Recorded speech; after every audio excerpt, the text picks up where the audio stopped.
पनौती पनौती पनौती। राजस्थान भी वो हारेंगे, मध्य प्रदेश भी हारेंगे, तेलंगाना भी हारेंगे और छत्तीसगढ़ भी हारेंगे। मोदी को भारतीय जनता पार्टी के लोग ही धक्का दे के बाहर कर देंगे। तो पूरा ही पनौती है भाई, पूरा ही पनौती है भाई। जादू नहीं चला, पनौती है तो जादू कैसे चले। पूरा पनौती लग गई, लेकिन कांग्रेस की बल्ले बल्ले हो गई। एग्जिट पोल सही में, एग्जिट पोल आरएसएस और बीजेपी का एग्जिट होने वाला है इस 5 स्टेट से, तो सही में ये एग्जिट पोल जो है कांग्रेस पार्टी के फेवर में जाएगा। और सबसे बड़ी बात देश के लिए खुशखबरी है कि मोदी का और आरएसएस का, बीजेपी का एग्जिट सफाया 100% होने रहा है। यही गारंटी है। होगा भाई, मोदी जी ने मेहनत की, रैलियां की, 5 राज्य को अपना समझा, जहां जाते बोलते मैं बेटा हूं आपका, यहां से मेरा गहरा नाता है। जनता ने भर भर के वोट दिए होंगे।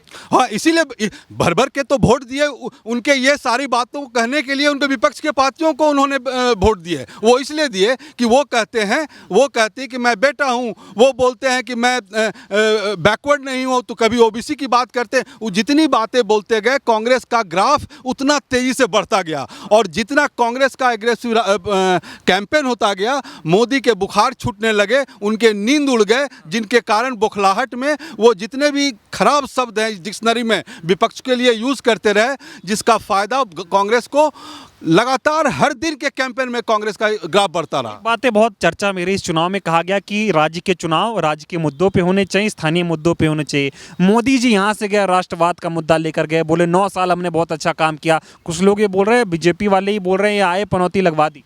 हाँ बिल्कुल, मैं तो तेलंगाना में था। तेलंगाना में लोगों ने कहा कि देखो देखो देखो देखो आ गया, देखो देखो देखो धोखेबाज आ गया, देखो देखो देखो जुमलाबाज आ गया, देखो देखो झूठ बोलने वाला आ गया। बोला था कि नौकरी देंगे, नौकरी नहीं दिया।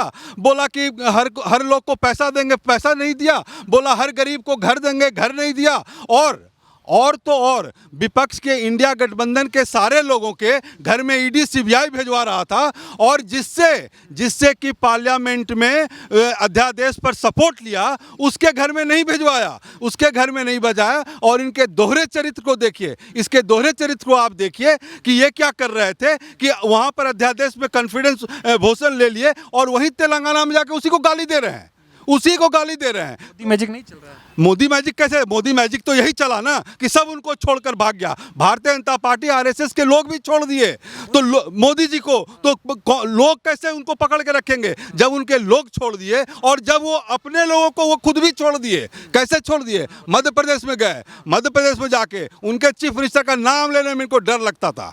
इतना डर लगता था कि बताइए, जो चीफ मिनिस्टर 18 साल से है, 15 साल से है, जिसका महिमा मंडित आप कर रहे थे, आप उस नाम लेने में क्यों डर लग रहा था? मोदी जी क्यों डर लग रहा था? नाम लेना चाहिए था। राजस्थान में देखिए, वसुंधरा जी के साथ नहीं गए। वसुंधरा जी के देखिए ना क्या हुआ, देखिए ना कि वसुंधरा राजे को नाम लेने में इनको डर लगता था। और जब वसुंधरा राजे बोली कि देखो जी अब तो मैं लड़ूंगी, अंत में लेना पड़ गया उनको, अंत में लेना पड़ गया। लेकिन वहां भी तो कुछ हुआ नहीं उनका, तो अंत में राजस्थान भी वो हारेंगे, मध्य प्रदेश भी हारेंगे, तेलंगाना भी हारेंगे और छत्तीसगढ़ भी हारेंगे। लग रहा है यहाँ पे आ जाएगी कांग्रेस की लहर आ रही है। कांग्रेस की लहर इस 5 प्रदेश में, 5 मिजोरम में भी किसकी आ रहा है? मिजोरम में तो जो सरकार को मदद कर रहे थे, के साथ थे, उनका तो स्थिति खराब आया ना।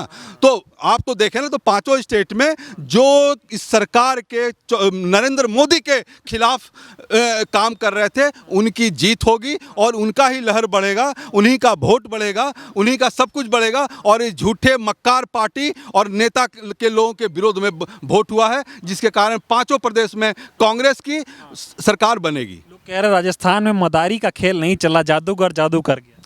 जादूगर का ही जादू चल गया, क्योंकि मदारी तो मदारी है ना। कभी वो उधर झूठ बोलता है, कभी इधर पॉकेट काटता है, कभी ऊपर पॉकेट काट लेता है, कभी पीछे वाला पॉकेट काट लेता है। लोगों को समझ में आ गया, उनको समझ में आ गया कि एमआईएम वाला जो ओवैसी है क्या करता है। लोगों को समझ, पूरे तेलंगाना में यही खबर था कि यही एमआईएम वाला है, यही एमआईएम वाला है कि सेकुलर वोटों को हराने के लिए, सेकुलर वोटों को छीनने के लिए ये हर जगह हर प्रदेश में 40, 50, 60 सीट पर लड़ाता था। क्या हो गया तेलंगाना में भाई? तुम अपने कौम के लिए लड़ते थे, तुम अपने कौम की बात करते थे, क्या हो गया? तुम यहाँ पर 8-9 सीट पर क्यों लड़े? सारे लोग यही चर्चा का विषय था, सारा चर्चा का विषय था कि चिरंजीवी योजना जो राजस्थान में चल रहा था उसका फायदा तेलंगाना में भी हो, उसका फायदा मध्य प्रदेश में भी हो। तो ये सारी बातें हो रही। ये तो मोदी जी ने भी किए थे ना भाई, वो कह रहे हैं मोदी की गारंटी मतलब गारंटी, सीना ठोक के बोल रहे थे। हाँ था ना गारंटी, गारंटी था ना, था गारंटी मोदी का गारंटी लोगों को समझ में आ गया कि बेरोजगारी है, उसका उसका उसका जो गारंटी धोखा है, झूठ है, यही था। और लोगों को ये भी बात समझ में आई, ये भी समझ में आई कि जब तुम्हारा मध्य प्रदेश में तुम्हारा सरकार था, जब तुम्हारा दूसरे प्रदेशों में जब तुम्हारा सरकार था, तो वहाँ तुमने गैस का सिलेंडर क्यों नहीं पैसा कम किया? जब कांग्रेस ने मैनिफेस्टो में दे दिया तब तुम 450 था तो 450 कर दिए। अरे जहाँ था वहाँ कर लेते ना, वहाँ क्यों नहीं किए? तो लोग बड़े होशियार थे और इस मदारी को इस 5 स्टेट में तो उठाकर फेंकेंगे ही। 2024 के इलेक्शन में 50 से कम सीटों पर लाकर इनको छोड़ेंगे। क्या लग रहा है राहुल गांधी की लहर में राहुल गांधी की आंधी में मोदी लहर डूब गई?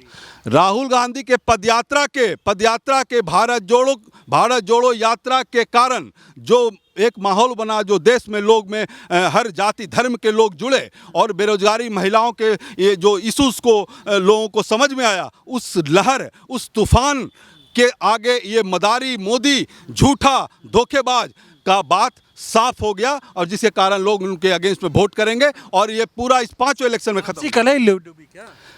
आपसी कलह तो देखिए, आपसी कलह तो है ही, आपसी कलह तो है ही, लेकिन ये जिस तरह मदारी 140 करोड़ लोगों को दिखाने का प्रयास किया चाहे हर स्थिति में, उस तरह ये अपने पार्टी के लोगों को भी बौना बना के रखा, अपने पार्टी के लोगों को भी नेता नहीं रहने दिया इन्होंने, जिसके कारण पार्टी के लोग भी इनको अब छोड़ के देखिएगा। इस 5 स्टेट का 3 तारीख को इलेक्शन आएगा और मोदी को भारतीय जनता पार्टी के लोग ही धक्का दे के बाहर कर देंगे। पार्टी के लिए भी पनौती हो गई क्या? पार्टी के लिए भी अशुभ है। पनौती तो पूरे देखिए ना, वर्ल्ड कप हम लोग कब नहीं 2011 से लेकर हर में राहुल गांधी गए, जीत गए, वो गए, सब जीत गए, ये जाते हैं हरा देते हैं। ये तो सोचिए अगर नहीं जाते तो हम लोगों को डर की बात थी। अगर ये 5 स्टेट में कैंपेनिंग नहीं करते तो हम लोग कांग्रेस को थोड़ा डरना था, थोड़ा सचेत होना था। लेकिन जैसे ही ये एग्रेसिव कैंपेन शुरू किए, हम लोग तो उसी समय से आश्वस्त थे कि अब तो जीतना ही है। और जब वर्ल्ड कप हो गया, जब इनके जाने से हार गया, तब तो हम सोचे अब तो पूरा ही अशुभ हो गया। ये तो पूरा ही पनौती है भाई, पूरा ही पनौती है भाई। जादू नहीं चला, पनौती है तो जादू कैसे चलेगा? आपकी बार विश्वास कर गई कांग्रेस के वादों पे, लगा कांग्रेस बेहतर कर सकती है। कांग्रेस के कमिटमेंट, कांग्रेस के बाकी स्टेट में जो जैसे कर्नाटक में, हिमाचल में जिस तरह से कांग्रेस पार्टी ने अपना बहुमत से लाकर, मेजोरिटी लाकर सरकार बनाई है, उसके बाद जो पहले ही कैबिनेट में जो उन्होंने सारे वादों को पास किया है, ये एक बहुत बड़ा मैसेज था और ये मैसेज 5 स्टेट में काम आया। और राहुल गांधी के इस कमिटमेंट को, प्रियंका गांधी के उस कमिटमेंट को और सोनिया जी का वो बात जो कि सोनिया अम्मा, जो तेलंगाना का मैं बात कर रहा हूँ, वहाँ लोग हाथों पर लेकर कांग्रेस पार्टी और सोनिया गांधी के उन विचारों को लेकर रखा कि यही एक पार्टी है जो दलित को, महिलाओं को, युवाओं को और अमीर गरीब के खाई को कम करेगा। मतलब कि इस चुनाव में राहुल गांधी के चेहरे के आगे मोदी का चेहरा फीका पड़ गया। मोदी का तो चेहरा दिखा ही नहीं, मोदी का चेहरा तो जबरदस्ती दिखा रहा था। राहुल गांधी जैसे आते थे, मैं नामापल्ली में था तेलंगाना में, जैसे राहुल गांधी, प्रियंका गांधी आए उस पर ही तो भाग गए। वो तो उस दिन थे ही नहीं, जिस दिन 28 तारीख को तो भाग गए। ये जैसे पता चला कि राहुल गांधी या प्रियंका गांधी का यहाँ रोड शो है, वो भाग गए, एक दिन पहले ही भाग गए। अब फिर देखिए, फिर विदेश भाग जाएंगे। बीजेपी वाले कह रहे हैं क्यों पड़े हो चक्कर में, कोई नहीं टक्कर में, 3 दिसंबर को पता। वही तो हम लोग बोल रहे हैं कि तुम क्यों पड़े थे चक्कर में, तुम क्यों पड़े थे चक्कर में। यहाँ तो राहुल गांधी, सोनिया गांधी और कांग्रेस पार्टी का 150-130 साल का स्वतंत्रता संग्राम वाली पार्टी है। कहाँ तुम पड़े हो? झूठ बोल के, मदारी दिखाकर, धोखा देकर तो तुम आ गए। अब ये पानी का बुलबुला तुम्हारा फूट जाएगा और तुम खत्म हो जाओ। सेमीफाइनल जीत गए, सेमीफाइनल भी जीत गए, फाइनल का हम लोग जो नेट प्रैक्टिस है वो भी हम लोग धनाधन किए जा रहे हैं और 24 के पहले दिसंबर तक ये पार्टी टूट जाएगी इनकी। टूट जाएगी। पार्टी ही टूट जाएगी इनकी। मोदी को छोड़ के भगा देगा तो पार्टी ही टूट जाएगी, सब कांग्रेस में आ जाएंगे। सबको लग रहा है कि राहुल गांधी ठीक है, इसलिए ठीक है क्योंकि भारत जोड़ो यात्रा करता है। राहुल गांधी इसलिए ठीक है, हिंदू मुसलमान की बात एक साथ जोड़ने की बात करता है, अमीर गरीब को साथ लाने की बात करता है, ये बात करता है युवाओं की बात करता है, नौकरी देने की बात करता है, ये बात करता है महिलाओं को आगे बढ़ाने की बात। बीजेपी तो कहते हैं महिलाएं मेरी बहन है, उनका सम्मान करें। हाँ तो बहन है ना, तो बहन ही है ना उनके, तो इसलिए तो जंतर मंतर पर बहनों को जो है सो बाल खिंचवा कर जो है सो उसको बेइज्जत करने का काम किए थे ना। यही यही तो काम है ना। बहन है तो आप देखिए ना, उज्जैन में वहाँ पर रेप हो गया कुछ ने, अभी उत्तर प्रदेश में, मध्य प्रदेश में एक ओबीसी के आदमी के मुंह पर पेशाब कर दिया, वही विजय वर्गीय। देखिए ना कैसे भाई बहन की बात करते हैं। विजय वर्गीय जो है, जो महिलाओं को, औरतों को सुर्पनखा कहा, उसको टिकट दे दिया। बताइए तो कौन बहनों का आप इज्जत करते हैं भाई? कैसा इज्जत करते हैं? समझ गई, जनता पूरा समझ गई, पूरा। इसीलिए इनको पूरा सबक ही सिखा दी। और इसको अगले बार से मोदी को सोचना पड़ेगा कि हम करें कि नहीं करें कैंपेनिंग, क्योंकि उधर कर्नाटक गए, उधर हार गए, हिमाचल हार गए, इस 5 स्टेट में भी इनका सफाया, पूरा पनौती लग गई। लेकिन कांग्रेस की बल्ले बल्ले हो गई।